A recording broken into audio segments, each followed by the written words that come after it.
बोलो जय गुरुदेव।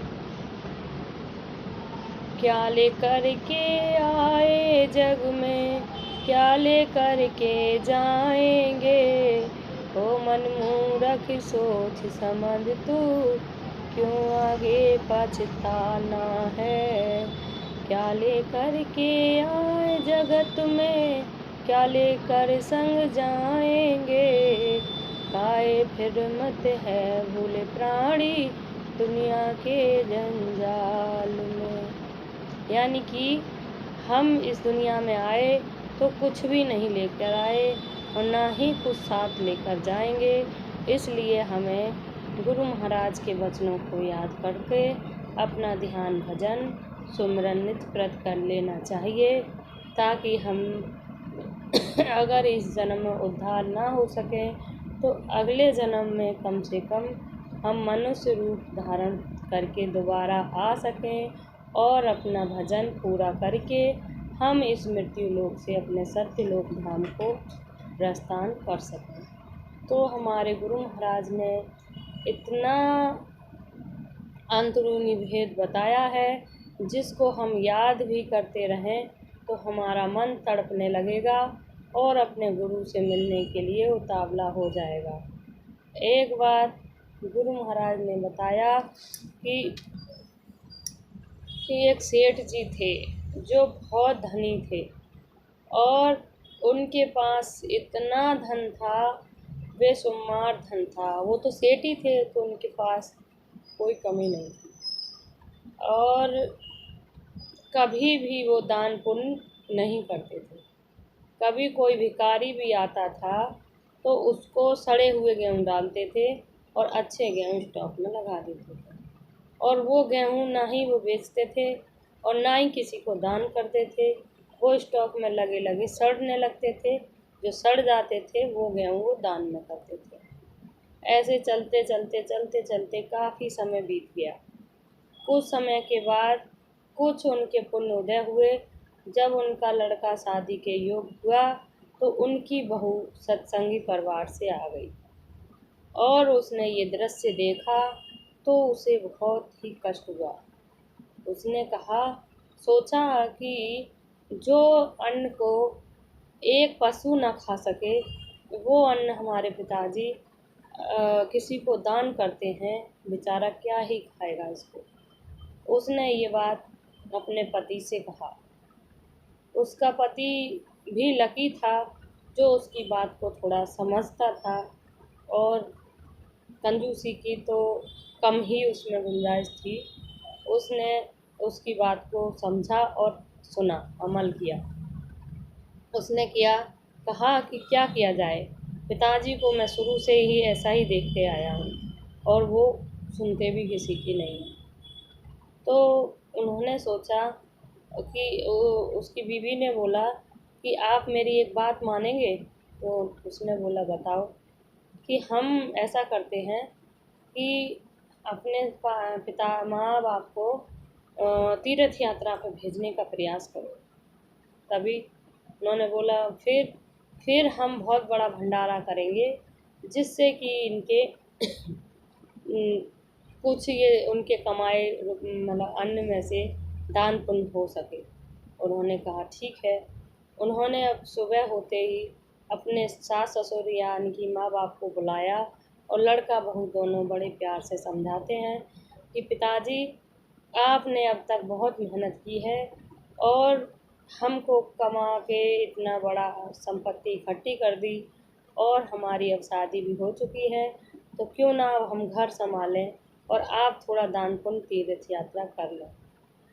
उन्होंने पहले तो मना किया, उसके बाद कुछ समझ में आया और बोले ठीक है, लेकिन जैसे का तैसा मिलना चाहिए, हमारा कुछ भी गड़बड़ नहीं होना चाहिए।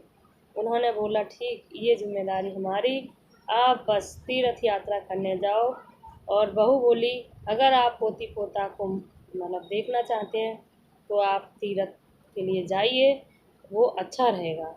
तो उन्होंने उस बात को माना और वो चल दिए।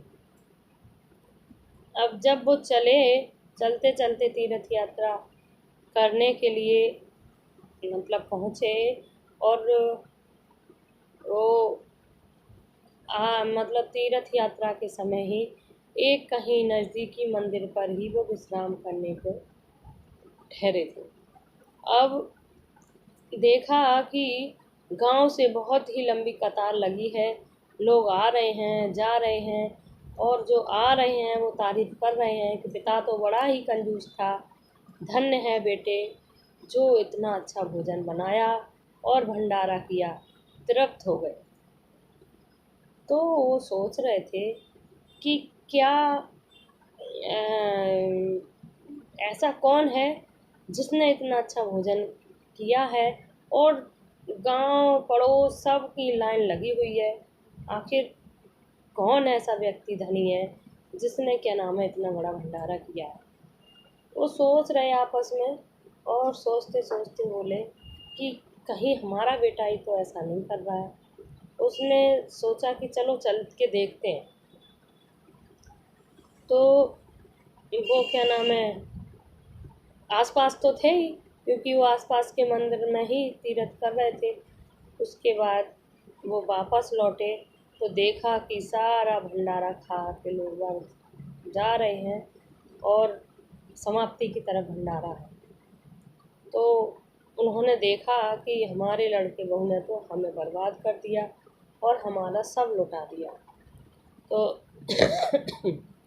माँ को समझा बुझा के थोड़ा समझ आ गया, लेकिन उनके जो ससुर थे बहू के लाख समझाने पर नहीं माने और बोले तुम ऐसी आई हो हमारे घर में कि तुमने हमें बर्बाद कर दिया।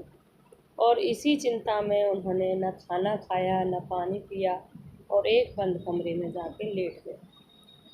4-6 दिन बीतते हैं और उन्होंने मतलब कुछ भी नहीं खाया, ये समझ लो, और उनका समय पूरा हो चुका था। अब वो बोले कि अब मैं कुछ भी नहीं खाऊंगा और मैं भगवान के घर ही जाके अब खाना खाना है, मेरे को अब यहाँ का एक अन्न भी नहीं खाना, एक दाना भी नहीं।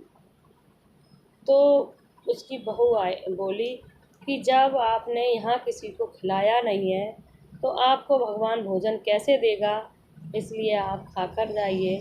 और आपने अन्न को सड़ा दिया है, लाख समझाने पर आपने अन्न का अनादर किया और आपने कोई दान पुण्य नहीं किया, तो भगवान आपको कैसे भोजन देगा। उन्होंने कहा मतलब यही कि आप इस दुनिया से क्या लेकर जा रहे हैं, कि आप ये धन दौलत है ये क्या आपके साथ जाएगी। उन्होंने बोला अच्छा आप ऐसा करो, बोले अब मेरा जाने का समय हो गया और मैं खाना वहीं खाऊंगा जाके। तब उसकी बहू दौड़ी दौड़ी गई और एक छोटी सी जो सबसे तुरकने वाली सुई होती है वो लेके आके अपने ससुर जी को दी और बोली कि ये हमारी सुई भगवान जी को दे देना। तो सेठ जी बोले ठीक है, इसमें क्या बड़ी बात है।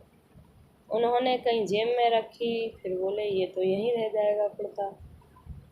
कहीं कहीं कहीं कहीं कहीं कहीं मतलब हर जगह प्रयास कर लिया वो सुई रखने का, और सोचने लगे कि ये सुई तो कहीं भी रखूँगा तो ये यहीं रह जाएगी। बड़ा चिंता में सेठ जी। उसकी बहू ये सब देख रही थी।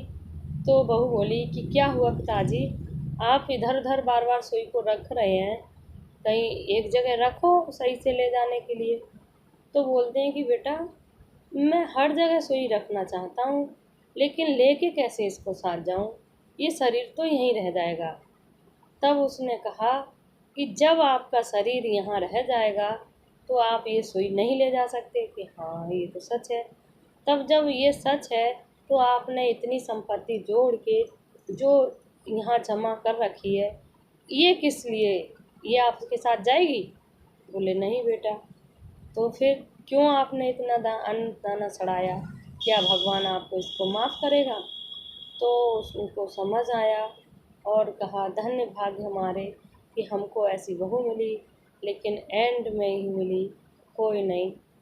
अब भगवान की प्राप्ति, हमें भगवान माफ़ करना और ऐसा जन्म देना कि दोबारा हम भजन कर सकें और भगवान की प्राप्ति कर सकें। तो भाइयों और बहनों, इसका